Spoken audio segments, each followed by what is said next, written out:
চা দিতে দেরি হওয়ায় সিলেটে ছুরিকাঘাতে খুন হয়েছেন এক রেস্টুরেন্ট কর্মী। রোববার ১৩ জুলাই সকালে সিলেট নগরীর কাজীরবাজার এলাকায় এই ঘটনা ঘটে।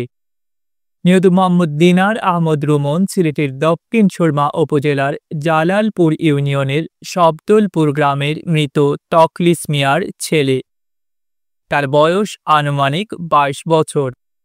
এ ঘটনায় প্রধান আসামি আব্বাস মিয়াকে গ্রেপ্তার করেছে পুলিশ।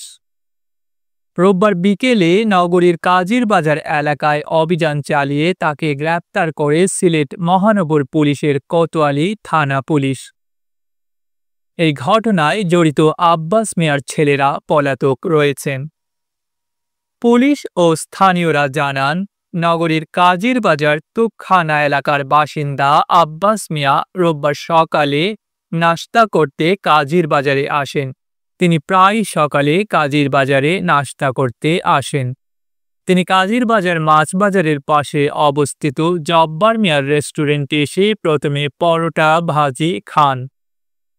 এরপর তিনি রোমনকে ডাক দিয়ে চায়ের অর্ডার দেন। এ সময় চা দিতে দেরি হলে রোমনের সাথে আব্বাস মিয়ার বাকবিতণ্ডা শুরু হয়। এ সময় দোকানে থাকা লোকজন ও দোকান মালিক মিলে আব্বাস মিয়াকে শান্ত করলেও রেস্টুরেন্ট কর্মী রোমনের সঙ্গে বাকবিতণ্ডার এক পর্যায়ে আব্বাস মিয়া তার ছেলেদের ফোন কল দিয়ে ঘটনাস্থলে ডেকে আনেন। ছেলেরা এসেও রোমনের সঙ্গে বাকবিতণ্ডায় লিপ্ত হন।